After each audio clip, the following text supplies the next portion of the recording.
Hey, what's up everyone? I hope you're all having a wonderful day or night, but for now, let's get into the video. I grew up thinking that the thing that guys were most attracted to with women was the girls on top of the girls, the cherries on your chest. And I was not blessed with such things, so I didn't really find myself very desirable as a young girl. And even now, I'm kind of confused why I have so many people that want to see me naked. To be fair, this is fake, as you may have known. Like, I really push him up so much to pretend that I have something that I don't. But to be fair, what I lack in the front, I do make up for in the back. So I do have a dump truck, so at least I have that going for me, along with my stellar personality. Yep, and you can get to see all that for less than a price of coffee if you choose to do so. That whole flirting versus harassment meme is so true, and I'm so guilty of reinforcing it. A perfect example of this is when I was at Coachella a few weeks ago. I was at the silent disco after party after night one. This dude comes up to me, starts chatting me up. We're having a full-on conversation.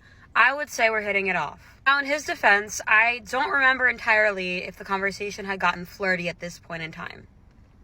But he straight up asks me, "What's your fetish?" And then I tell him it's gay dudes.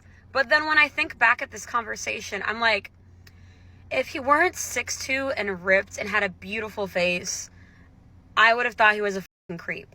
Like if some ugly dude that you've known for 10 minutes turns to you and asks you what your fetish is, don't tell me you're not going to go running in the opposite direction.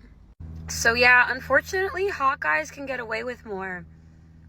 And I am for sure complicit in this cycle, but I have no idea how to end it. Yeah, it's a complete mystery. Why would a woman's fetish be men who play on the other team? Is your wildest dream to turn one of them? Stop. I have a question, and it's for both men and women alike, so I need you both to chime in because I have heard from a shocking number of friends and clients lately that men are suddenly starting to ask at the end of like a first date how you would rate them on a scale of 1 to 10, like how you rated the date, how you rated their behavior or them as a person, I guess, and what they could have done better. And it always comes at the most awkward time, apparently. And I need to know more. Who told you to do this? Why are you doing it? Are you getting good information? Have you gotten second dates after asking this question? Because I know for most of the women I've talked to, it's a huge turnoff. Like any chemistry that you might have developed early on in the date, you can go ahead and chuck it in the trash because they are really weirded out by this question. It's one thing to ask for, any sort of feedback in general, like when something ends. I think that's valid. Hey, is there something that I did that, could have made this connection better, or like where I messed up? No, that's not normal either. And it won't even matter because you're not going to change who you are for the next relationship, or your new relationship won't have an issue with what you did in your previous relationship. And I also don't believe for a second men are asking for reviews at the end of the date. If a guy on Hinge doesn't specify what he's looking for, there's nothing under that category. He's just trying to fuck. If a guy says he just wants a short-term relationship, he's just trying to fuck. If a guy says figuring out my dating goals, he's just trying to fuck. If a guy says short-term relationship, open to long-term relationship, he's just trying to fuck. If he says long-term relationship, open short, he's just trying to fuck. And if he says long-term relationship, he's just trying to fuck. Now, the only exception is if he says a long-term relationship and all of his answers to the prompts are really long-winded and include emojis. Then that man is definitely looking for a long-term relationship. You're welcome. Then why are you on Hinge if even the men who are looking for a long-term relationship are only trying to sleep with you? Oh, wait, she's smart this one. She's not gonna let herself get played because she cracked the code. If a guy doesn't use emojis, then he's just trying to have fun. All I am seeing every time I scroll is complete toxicity between guys and girls. I don't know about anybody else, right? Or maybe if this is a girl thing, I have just had the realisation that I maybe wasn't born insane and that maybe I'm insane because of TikTok. Maybe TikTok has made me completely and utterly delusional, and by the day it is feeding my delusion more and more and more, and I think I might need a break. If it's not the let them theory, it's the if they wanted to, they would. You should never message a guy first because it's chasing. God forbid a girl ever messages a guy first. Like, men aren't supposed to be chased. And why would a simple message be seen as chasing anyway? Like, how about just doing what you want to do and not having to second guess what you're doing? Like, we are being completely brainwashed on here. Only if you let it. No, wait, what? No, I mean, nah, impossible. What are you even trying to say? That, for example, the previous lunatic has an IQ level of a rock, and yet she still has the confidence to say out loud every dumb idea that goes through her head? No, that cannot be, because we've listened to everything she said. And it's not even that TikTok is the sewage of society, because it's, in fact, way worse.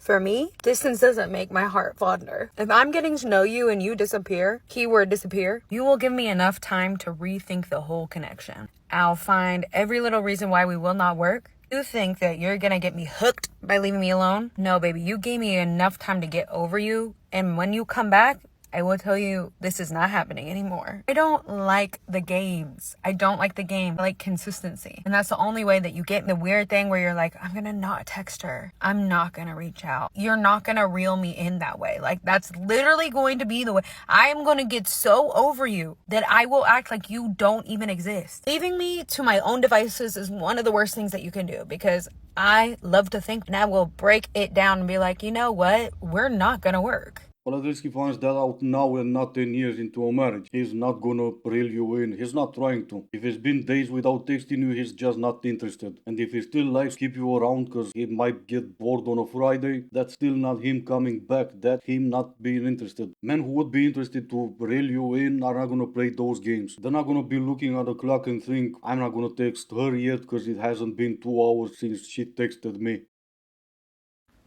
I just want to share something very important with you girls.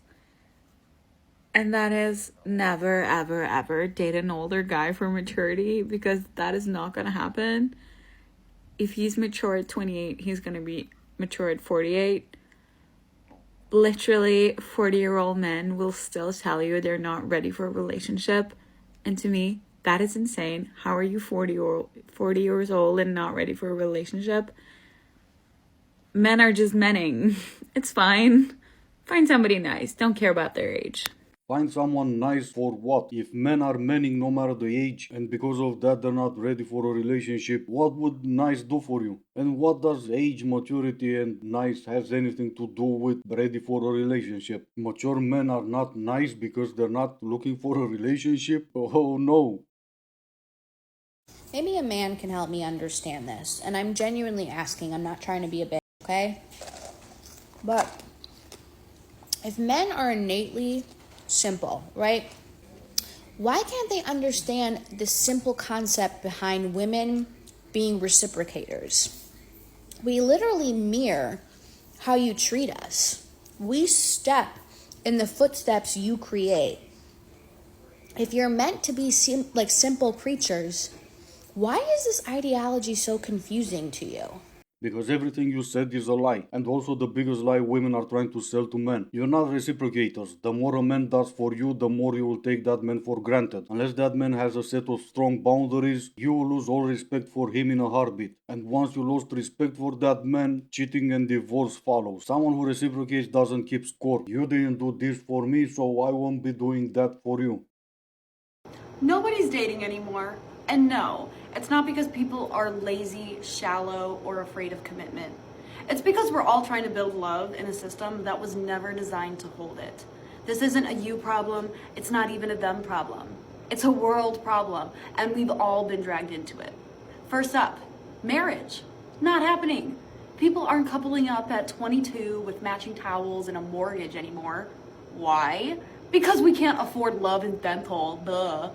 And if you do find someone you vibe with, you still gotta cross-reference credit scores, trauma loads. Why am I listening to this? People are not getting married because they can't afford dental. Yeah, that makes sense. I mean, at this point I'll agree with all these lunatics if it makes them shut up about trauma. Here's some marriage advice. If your wife is having dreams about you cheating on her, go and cheat on her. Our job as men is to fulfill our women's dreams. Alright, this is gonna be it for today. As always, I do hope you enjoyed it. If you didn't, I still appreciate you for making it this far. Thank you all so much for watching. Stay safe, and I will see you in the next one.